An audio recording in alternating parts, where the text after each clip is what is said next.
Sub-County, Homa Bay County. I'm the chair, so our secretary will give a brief on behalf of the organization. Thank you. Yes, good morning, the Secretary General for Interface Community Help Desk.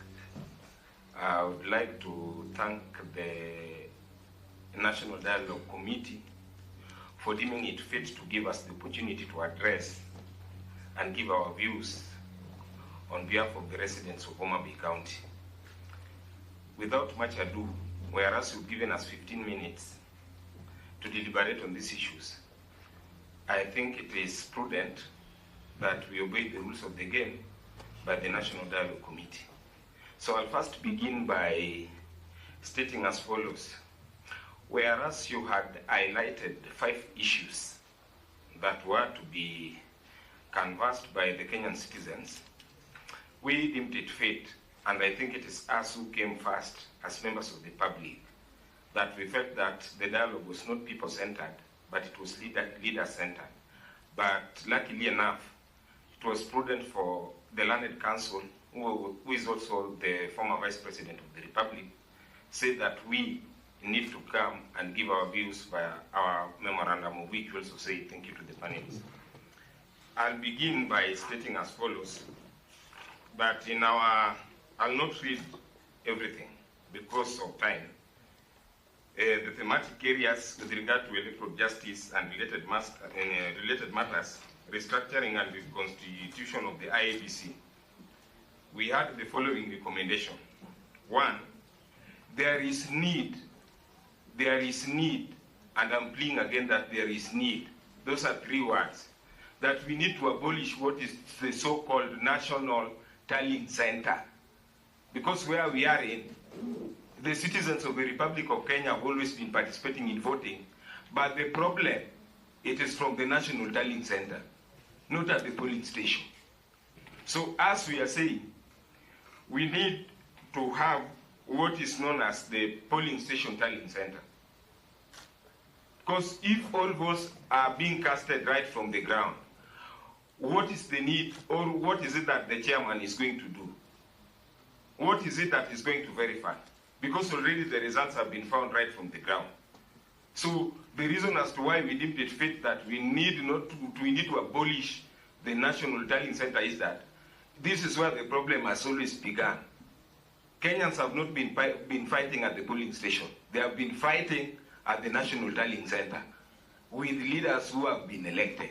So for us to avoid that sham, we need to abolish the so-called National Tallying Center.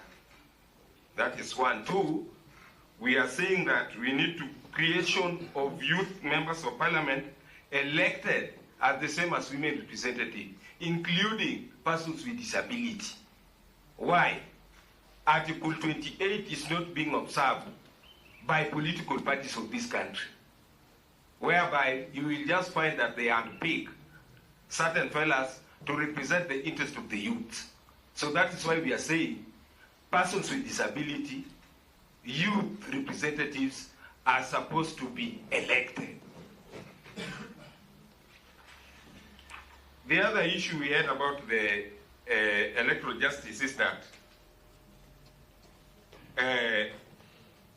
Article 97 of the Kenyan Constitution, we found out that when it comes to impeachment of the president, the powers goes to the members of parliament who have been elected, members of parliament and members of the Senate.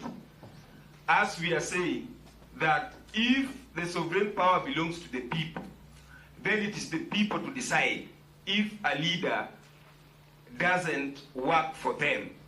And the reason as to why we are saying this is that the system we have in this country is a presidential system, not a parliamentary system. And the question is, why is it that when it comes to impeachment of the president, it now goes to the parliamentary system? It needs to come from the people, because all these characters have been elected by the people of Kenya. So that is why we are saying we need, calling them characters, Your Honor, if you look at the terminology character, it refers to so many things. And it depends with English wording. And that is why I normally use the term characters. Even me, I'm a character. The same should also apply to the governors and ward reps. They are supposed to be recalled by the people. Not governors are being recalled by the MCS. That is what we felt. The other thing we heard about the outstanding constitutional matters with regard to Article 43, what we found out is that we would like to request, especially the members of parliament who are representatives, you always ensure that you pass legislations, not papers. Papers are not legislations. So if you pass legislations in parliament, that is when taxes can be reduced. And these taxes and levies can only be reduced in petroleum products in order to improve the efficiency of domestic refineries. So justification which we have with regard to this is that our peers, the neighboring countries, those are the landlocked countries, Uganda, Rwanda, and Burundi. Their cost in terms of fuel is much lower than us, who have an inland port.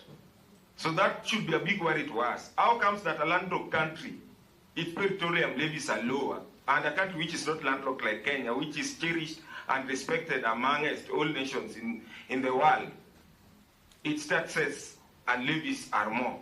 It is pinching on the economy. The other thematic area we had is about fidelity to political parties, coalitions, and law on multi-party democracy. On this, we are saying that this is already captured in Section 543 of the Political Parties Act.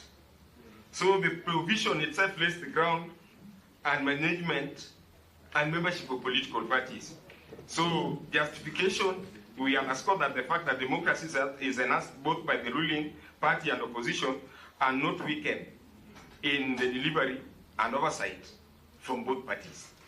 So the other thematic area which we have is thematic area 4, that is about entrenchment of funds in the Constitution, that is the NGCDF, Senate Oversight Fund, and NGAF.